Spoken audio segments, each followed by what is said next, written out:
Hello students, this is Kanika. Welcome to my channel Prep Biology. So today in this video we are going to discuss some numerical questions and important PYQs of Hardy-Weinberg principle. Okay, तो बेटा class 12th biology board exam जो students देने वाले हैं 2024-2025 session के लिए, तो उनके लिए ये बहुत इंपॉर्टेंट टॉपिक है हार्डी-वीनबर्ग प्रिंसिपल। इससे सब्जेक्टिव टाइप क्वेश्चंस, न्यूमेरिकल्स, ठीक है, तो इस तरह के क्वेश्चंस काफी बार प्रीवियस इयर्स बोर्ड एग्जाम्स में पूछे गए हैं। तो आज वही क्वेश्चंस प्लस न्यू जो सैंपल पेपर रिलीज किया गया है सीबीएसई ने 2024-2025 बोर्ड एग्जाम सेशन के लिए, वहां से भी उस सैंपल पेपर से भी हार्डी-वीनबर्ग प्रिंसिपल के 2 या 3 क्वेश्चंस बने हैं। ठीक है, तो वो भी मैंने इस वीडियो में इसमें एक्सप्लेन करूंगी। तो let's start with the video. बेटा फर्स्ट क्वेश्चन है जो कि 2021 में आपका आया गया है बोर्ड एग्जाम में। Hardy Weinberg principle is stated in the following algebraic equation. तो आपको प्रिंसिपल का अलजेब्रिक जो इक्वेशन है वो दे रखा है, that is p square plus 2pq plus Q square is equal to 1। तो आपको ये 3 क्वेश्चन दे रखे हैं 1-1 मार्क्स के, जो कि 3 मार्क्स का आपका ये पेपर में क्वेश्चन आया था। State what do p and q denote in the equation. तो यहाँ पे p एंड q क्या डिनोट कर रहा है? तो बेटा जो ये P and Q represent in a diploid organism frequency of allele capital A and capital allele small a। तो जो P है वो डिनोट करता है that is frequency of allele capital A and Q denote कर रहा है frequency of allele small a। ठीक है, तो नेक्स्ट क्वेश्चन आ जाता है स्टेट हार्डी-वीनबर्ग प्रिंसिपल। अब आपको स्टेट करना है कि हार्डी-वीनबर्ग प्रिंसिपल क्या कहता है। It states that there is a balance, बेटा there is a balance in the frequency of alleles। जो ये जो दोनों alleles की frequencies दे रखी हैं p square and q square, उनमें balance है from generation to generation within a large population over a period of time। ठीक है, तो हार्डी-वीनबर्ग इक्वेशन या प्रिंसिपल या फिर हार्डी-वीनबर्ग इक्विलिब्रियम क्या कहता है कि जनरेशन टू जनरेशन अगर हम एक लार्ज पॉपुलेशन की बात करें तो जो बैलेंस दिखाता है किसमें? फ्रीक्वेंसी ऑफ एलील्स में। ठीक है, तो ये कहता है Hardy Weinberg principle. And the some of all allelic frequency, अगर हम पूरी पॉपुलेशन के एलीलिक फ्रीक्वेंसी का सम करते हैं तो वो इज इक्वल टू 1 आता है। ठीक है, तो हार्डी-वीनबर्ग इक्वेशन क्या है? p square plus 2pq plus q square is equal to 1। Okay, so p square is the frequency of allele capital A and q square is the frequency of allele small a। okay, so this is the equation of Hardy-Weinberg principle। okay, और इसको genetic equilibrium भी कहते हैं, Hardy-Weinberg equilibrium भी कहते हैं। ठीक है जी, नेक्स्ट क्वेश्चन है C part, what would you interpret if the value of 1 in a equation gets deviated. अगर कह रहे हैं कि अगर इस वैल्यू इक्वेशन के 1 की जो वैल्यू है वो डेविएट करे तो उसका मतलब क्या होता है? ठीक है, 1 की जगह कुछ और हो, मतलब बैलेंस फ्रीक्वेंसी ना हो, तो इसका मतलब होता है changing of the gene frequencies that would imply evolution is in progress. तो अगर 1 की जगह कोई और वैल्यू है हमारे पास तो इसका मतलब है कि एवोल्यूशन प्रोग्रेस में है। ठीक है, so this is the Hardy Weinberg principle और हार्डी-वीनबर्ग इक्विलिब्रियम। ठीक है, इसमें हमने कवर किया। सेकंड, अगर डेविएशन हो 1 की वैल्यू में तो इसका मतलब क्या होता है। थर्ड, हार्डी-वीनबर्ग इक्वेशन के बारे में हमने पढ़ा। ठीक है, तो ये आपका पीवाईक्यू में क्वेश्चन आया गया है। नेक्स्ट क्वेश्चन देख लेते हैं बेटा, एनसीईआरटी एग्जाम्पलर का ये क्वेश्चन है, what are the factors that influence Hardy Weinberg equilibrium और जेनेटिक इक्विलिब्रियम। ठीक है, तो हार्डी-वीनबर्ग इक्विलिब्रियम और जेनेटिक इक्विलिब्रियम को कौन कौन से फैक्टर्स अफेक्ट करते हैं। तो बेटा फैक्टर से भी कई बार क्वेश्चन पूछ लेते हैं, तो अब देयर आर टोटल, आप याद रखेंगे 5 फैक्टर्स हैं जो कि अफेक्ट करेंगे हार्डी-वीनबर्ग प्रिंसिपल को। फर्स्ट इज जीन फ्लो, ठीक है, second is genetic drift, third is genetic recombination, fourth is mutation and fifth is natural selection.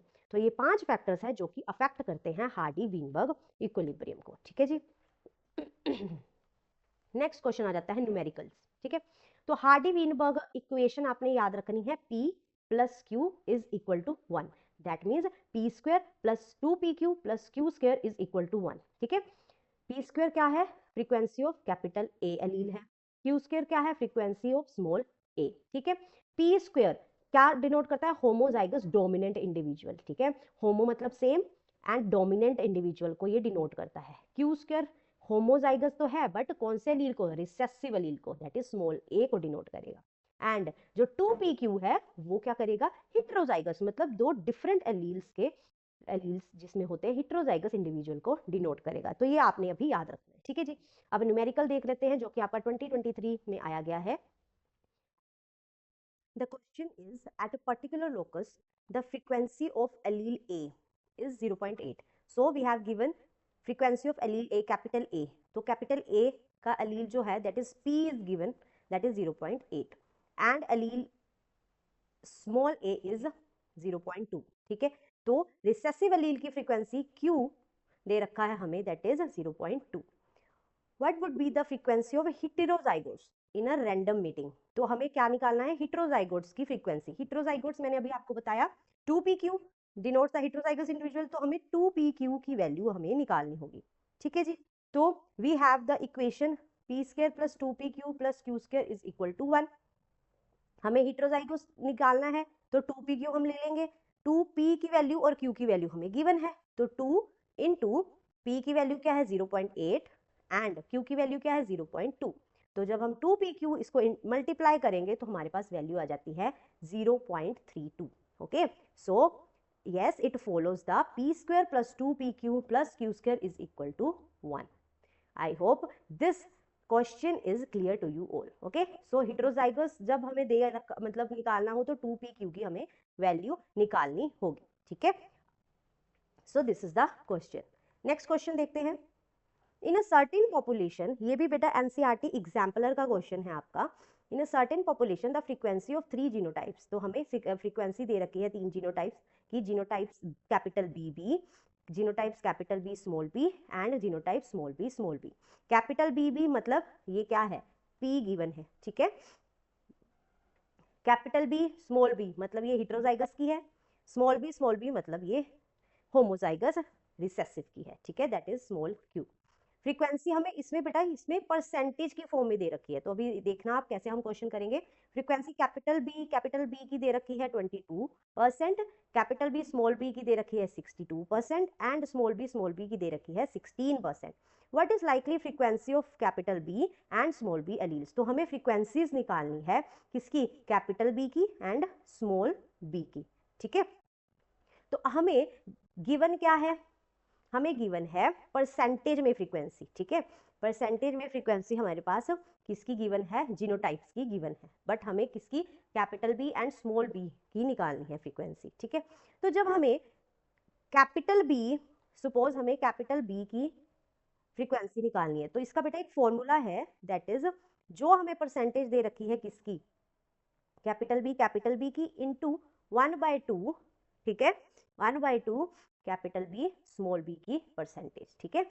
या फिर इसको हम लिख सकते हैं 100% जो फ्रीक्वेंसी दे रखी है, 100% फ्रीक्वेंसी दे रखी है किसकी, कैपिटल B की इंटू 50% फ्रीक्वेंसी हमें हिट्रोजाइगोस की लेनी है, ठीक है। तो या तो इन दोनों फॉर्मूलाज का मतलब सेम है, ठीक है जी।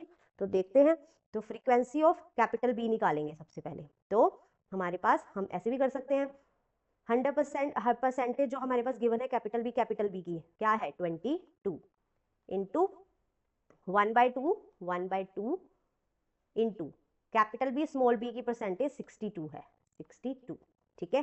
तो हमारे पास ये हमारे पास आ जाता है 2 3 द 6 एंड 2 1 द 2, तो 22 सॉरी यहाँ पे आएगा आपका प्लस, ठीक है, यहाँ पे आपका आएगा प्लस, ठीक है, 22 प्लस 31%, तो हमारे पास 53% हमारे पास किसकी फ्रीक्वेंसी आई, कैपिटल B की फ्रीक्वेंसी।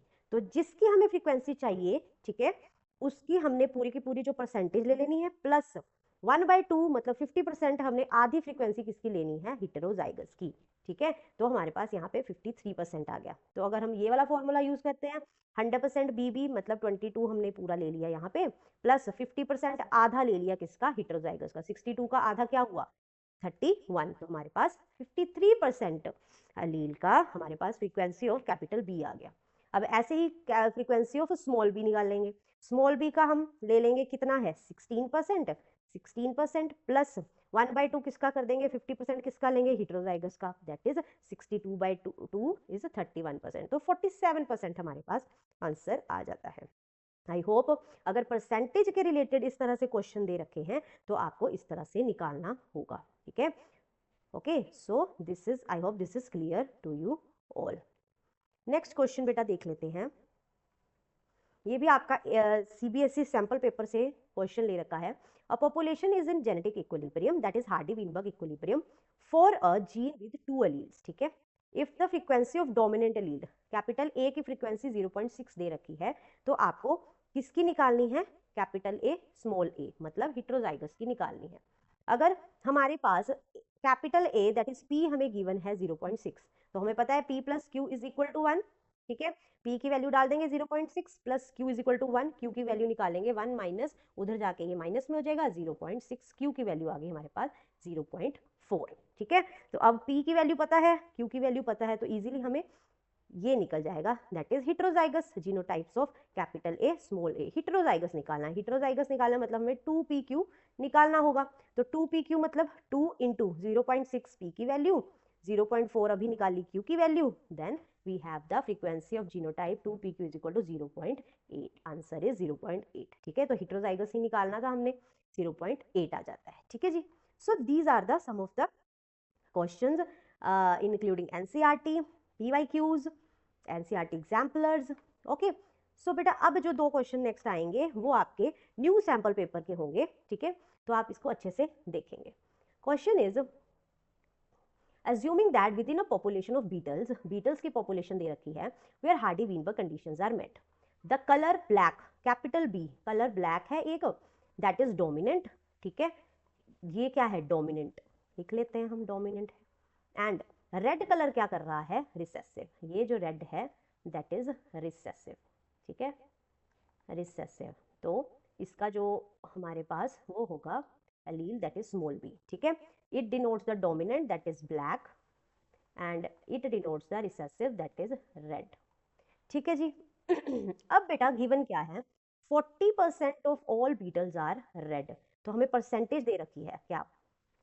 जो बीटल्स रेड है मतलब स्मॉल बी है वो हमारे पास 40% है, ठीक है जी। अब क्वेश्चन की बारी आ जाती है, A what is the frequency of red beetles. अब फ्रीक्वेंसी ऑफ रेड बीटल्स मतलब हमें कैपिटल बी दे रखा है, हमें फ्रीक्वेंसी किसकी निकालनी है? हमें फ्रीक्वेंसी निकालनी है फ्रीक्वेंसी ऑफ स्मॉल बी, ठीक है।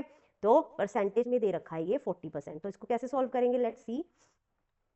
Given is small be given है, मतलब हमारे पास क्यू स्क्वायर इज गिवन, ठीक है। 40% मतलब 40/100 अगर हम करेंगे तो 0.4 हमारे पास क्यू स्क्वायर आता है, ठीक है। अब बेटा फ्रीक्वेंसी ऑफ रेड बीटल्स, अगर क्यू स्क्वायर से हमें क्यू निकालना है तो हम इसका क्या कर देंगे? स्क्वायर रूट कर देंगे, ठीक है। डायरेक्ट है, इसका क्या कर देंगे? स्क्वायर रूट कर देंगे। तो स्क्वायर रूट जो अगर हम अंडर रूट 0.4 का करेंगे तो हमारे पास आंसर आएगा 0.63, ठीक है।